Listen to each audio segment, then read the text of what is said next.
जय श्री कृष्णा मित्रों, मेरा साथ चैनल में आपका स्वागत है। दोस्तों, नदियां चाहे कहीं से भी निकले, मिलती महासागर में ही हैं। सभी मनुष्य अलग अलग उद्देश्यों के साथ अपने जीवन को जीते हैं, लेकिन सभी इसी प्रश्न में अटकते हैं कि हमारी जिंदगी का मकसद क्या है। और मेरा यह मानना है कि ऐसा होना भी चाहिए, और ऐसा होने का मतलब है कि अब आपकी वास्तविक यात्रा शुरू हो गई है। यात्रा बाहर से भीतर की ओर। हम अपने जीवन के मकसद की तलाश क्यों करते हैं? जीवन का सही मकसद क्या है? एक बार सोच कर देखिए। अगर आपको जिंदगी का मकसद मिल जाए, जिंदगी का वो मकसद जिसे हम ढूंढ रहे हैं, तो समझ लीजिए आपको सुबह उठने की वजह मिल जाएगी, रात को सुकून से सोने की वजह मिल जाएगी। एक ऐसा मकसद जो जिंदगी भर आपकी खुशियों का कारण बन सके। आपकी जिंदगी का सही मकसद क्या है, ये आपको खुद ही ढूंढना होगा। आप किस कार्य को करके आनंदित महसूस करते हैं, या किस कार्य को करते समय आप वर्तमान में उपस्थित रहते हैं? किस कार्य को करते समय आप घड़ी की तरफ नहीं देखते? जिस दिन आप उस कार्य को ढूंढ लेंगे, आप जिंदगी के सही मकसद को ढूंढ लेंगे। 4 अवस्थाओं में हम 4 दशक जी लेते हैं, और फिर जिंदगी हमें अपने पंख खोलकर आजाद आसमान में उड़ने का मौका देती है।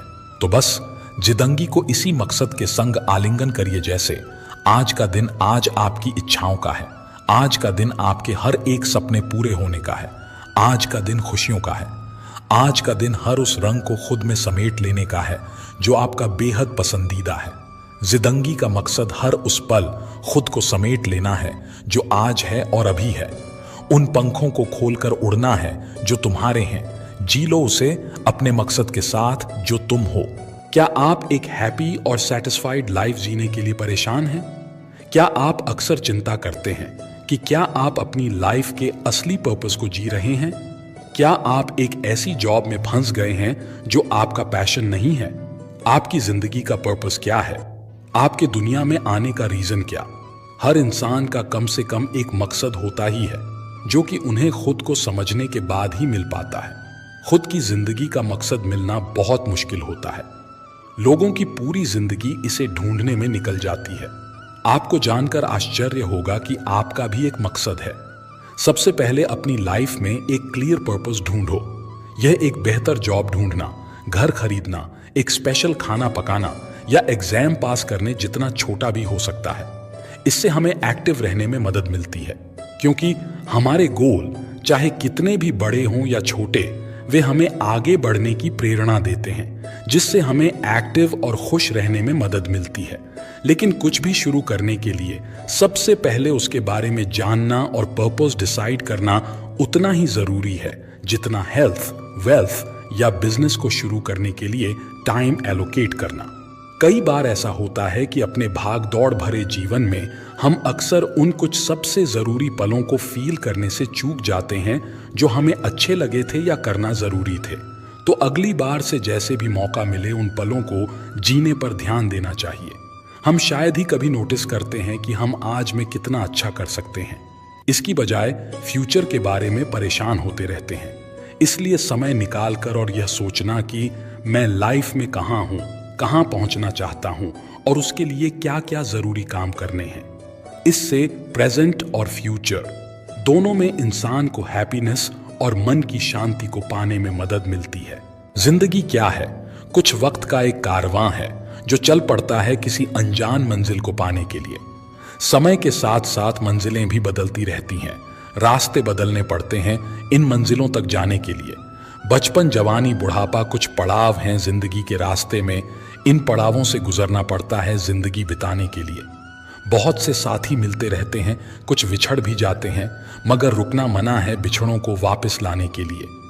अंधकार से प्रकाश की ओर जाने के लिए भी मनुष्य को संघर्ष करना पड़ता है, जिसके दौरान वह अपनी शुद्ध चेतना से समर्पण भाव को जागृत कर जीवन लक्ष्य की प्राप्ति कर लेता है।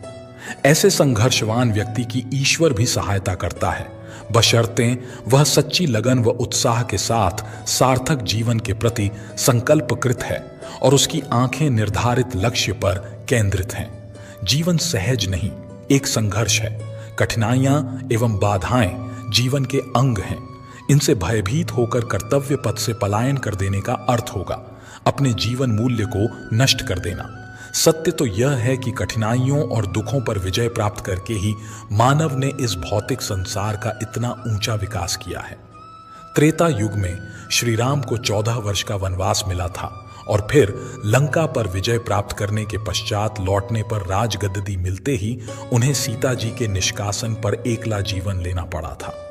द्वापर युग में श्री कृष्ण के होते हुए भी धर्मराज युधिष्ठिर सहित 5 पांडव भाइयों को 12 वर्ष का वनवास और साथ में 1 वर्ष का अज्ञातवास झेलना पड़ा था। स्पष्ट है यह जीवन संघर्ष आदिकाल से चला आ रहा है।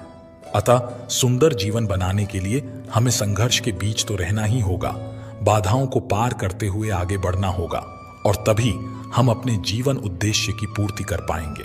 एक आदमी परेशान होकर जंगल में गया और काफी देर वहां अकेला बैठा रहा। कुछ सोचकर भगवान से बोला, मैं हार चुका हूं, मुझे जीने की कोई एक वजह बताइए। मैं क्यों ना हताश हूं, मेरा सब कुछ खत्म हो चुका है। भगवान ने जवाब दिया, तुम जंगल में इस घास और बांस के पेड़ को देखो। जब मैंने घास और इस बांस के बीज को लगाया, मैंने दोनों की देखभाल की, बराबर पानी दिया, बराबर प्रकाश दिया। घास बहुत जल्दी बड़ी होने लगी और इसने धरती को हरा भरा कर दिया, लेकिन बांस का बीज बड़ा नहीं हुआ। लेकिन मैंने बांस के लिए अपनी हिम्मत नहीं हारी। भगवान ने बोलना जारी रखा। दूसरे साल घास और घनी हो गई, उस पर झाड़ियां आने लगीं, लेकिन बांस के बीज में कोई ग्रोथ नहीं हुई। लेकिन मैंने फिर भी बांस के बीज के लिए हिम्मत नहीं हारी। तीसरे साल भी बांस के बीज में कोई वृद्धि नहीं हुई, लेकिन मित्र मैंने फिर भी हिम्मत नहीं हारी। चौथे साल भी कोई ग्रोथ नहीं हुई, लेकिन मैं लगा रहा। भगवान ने आगे कहा, 5 साल बाद उस बांस के बीज से एक छोटा सा पौधा अंकुरित हुआ। घास की तुलना में यह बहुत छोटा और कमजोर था, लेकिन केवल 6 महीने बाद यह छोटा सा पौधा 100 फीट लंबा हो गया। मैंने बांस की जड़ को इतना बड़ा करने के लिए 5 साल का समय लगाया। इन 5 सालों में इसकी जड़ इतनी मजबूत हो गई कि 100 फीट से ऊंचे बांस को संभाल सके। जब भी जीवन में आपको संघर्ष करना पड़े तो समझिए कि आपकी जड़ें मजबूत हो रही हैं। संघर्ष व्यक्ति को मजबूत बनाता है, जिससे कि वो आने वाले समय के लिए बेहतर रूप से तैयार हो सके। जिंदगी को दिशा देने के लिए मकसद का होना उतना ही जरूरी है जितना शरीर के लिए ऑक्सीजन का। इसलिए मकसद खोजिए। कल्पना कीजिए कि आप यात्रा कर रहे हैं और आपके बगल वाली सीट पर बैठा यात्री आपसे सवाल करता है, आप कहां जा रहे हैं? और आपके पास इस सवाल का जवाब न हो तो बड़ा अजीब होगा ना? लेकिन ऐसा नहीं है। यदि आपको पता है आप कहां और क्यों जा रहे हैं तो आप जवाब दे देंगे। इसी तरह पता कीजिए कि आप अपने जीवन में किस दिशा में जा रहे हैं। ज्यादातर लोगों का नजरिया होता है कि जब जिंदगी मिली है तो जीना तो है ही, इसलिए जी रहे हैं और जीने के लिए कुछ तो करना ही पड़ता है, इसलिए कर रहे हैं। यह नजरिया 90% लोगों का होता है और परिणाम होता है कि बिना मकसद के पूरी जिंदगी निकल जाती है। जीवन का मकसद न होने से हमें जीवन में कुछ खास नजर नहीं आता है और उत्साह और जोश की कमी झलकती है। हमारा नजरिया शिकायतवादी रहता है। इस नजरिए को छोड़िए और अपनी असाधारण क्षमताओं को पहचानिए। आप इस जिंदगी में एक खास मकसद को पूरा करें। जब हम यह तय कर लेते हैं कि हमें क्या और क्यों करना है, तो उत्साह, लगन और परिश्रम अपने आप आ जाता है। किस दिशा में जा रहे हैं? कुछ ऐसे ही सवाल आप अपनी जिंदगी के बारे में करें कि अपनी जिंदगी को किन बातों के लिए याद करना चाहोगे। आपको लोग आपकी किन अच्छी बातों के लिए जानेंगे और आपकी जिंदगी का मकसद क्या है। क्योंकि जब हम कुछ घंटों तक की यात्रा को निश्चित मकसद के लिए करते हैं तो फिर अपनी पूरी जिंदगी की यात्रा, जो कि हमारे लिए सबसे महत्वपूर्ण है, उसे बिना मकसद क्यों कर रहे हैं। सोचिए, जब आपको यह पता ही नहीं कि जिंदगी में आप कहां जा रहे हैं और क्यों जा रहे हैं, तो फिर चलने का क्या फायदा? और यह कैसे पता चलेगा कि सही दिशा में जा रहे हैं या गलत और कहां तक जाना है? अपने जीवन के बारे में विचार करना शुरू कीजिए। आप जितना ज्यादा विचार करेंगे, आपको पता लगेगा कि आपको किस राह पर आगे बढ़ना है। एक बार यह तय होने के बाद काम शुरू करना आसान होगा। बदलाव करो। अपनी जिंदगी को बदलने के लिए और उसकी गुणवत्ता में सुधार करने के लिए जब हम रुकते हैं और उसको ध्यान से देखते हैं तो स्पष्टता आ जाती है कि अब क्या करना है। जिन आदतों, व्यवहार और तरीकों को बदलना है उनकी सूची बनाएं और एक समय सीमा तय कर लें कि कब तक यह बदलाव करना है। एक बार आपने अपने जीवन का मकसद तय कर लिया तो फिर उसको पूरा करने के लिए आपको उस साधारण जिंदगी के चोले को निकाल फेंकना होगा। आपका प्रत्येक दिन उस मकसद की ओर जाने का एक मौका है, इसलिए अपने आप को बदलने के लिए तैयार हो जाएं। यह बदलाव आपकी आदतों में होगा, आपकी दिनचर्या में होगा। ठहराव बहुत ही आवश्यक है, क्योंकि जब हम रुकते हैं तो एहसास होना शुरू होता है बहुत सी ऐसी बातों का जिनको हम रोज की दिनचर्या में कभी महसूस ही नहीं कर पाते हैं। रोजाना के कामों से थोड़ा ब्रेक लें और 2 या 3 दिन का समय अपने लिए निकालें। इस दौरान रिश्तेदारों या दोस्तों से न मिलें और कोशिश करें कि एकांत में समय बिताएं और शांत रहें। आप अपने पसंद का म्यूजिक सुन सकते हैं और गार्डन में घूमने जा सकते हैं। ध्यान करें और बहुत कम बोलें। अपने विचारों को लिखें। यह ठहराव यकीनन बहुत ही अच्छा साबित होगा। आपकी जिंदगी को बदलाव और सुधार नजर आएगा। इन 2-3 दिनों के दौरान आत्म अवलोकन करें कि अपनी जिंदगी को कैसे जी रहे हैं, क्या ठीक चल रहा है और क्या ठीक नहीं चल रहा है। जब आप रुकते हैं, शांत होते हैं तो जिंदगी की बहुत सारी बातें नजर आने लगेंगी।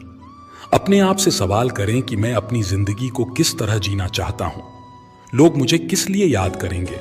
यदि मेरी पूरी जिंदगी एक फिल्म की तरह हो तो मैं उस फिल्म का अंत कैसा चाहता हूं। मुझ में क्या खास है। मैं लोगों के जीवन में वैल्यू कैसे ऐड कर सकता हूं। इन सब सवालों के जवाब लिखें और अपने जीवन का मकसद बनाएं। जितना स्पष्ट मकसद होगा उतने ही आप जिंदगी में प्रेरित रहेंगे। खुशी सिंप्लिसिटी है। कई लोगों ने बहुत बड़े इन्वेंशंस किए, किताबें लिखी, रिसर्चेस की, बड़ी कामयाबियां हासिल की, पर इसके बावजूद यह लोग लाइफ में सिंप्लिसिटी को इंपॉर्टेंस देते हैं। उनका मानना है कि एक साथ रहने की स्पिरिट, एक एक्टिव डेली रूटीन, एक पीसफुल, हेल्थी, हैप्पी और लंबी लाइफ के लिए मायने रखती है। हमेशा एक्टिव रहने के लिए शरीर को मूव करते रहना चाहिए। इसे हर पल करने के लिए आपको वॉकिंग या ऑफिस में अपनी रो में चलना या अपनी कोई मनचाही एक्टिविटी करनी चाहिए। ये पॉजिटिविटी बढ़ाने में मदद करती है। दोस्तों, इस वीडियो में बस इतना ही। फिर मिलते हैं अगली वीडियो में। दोस्तों, अगर आपको मेरी वीडियो अच्छी लगी तो कृपया मेरे वीडियो को लाइक और चैनल को सब्सक्राइब करना ना भूलें। जय श्री कृष्णा।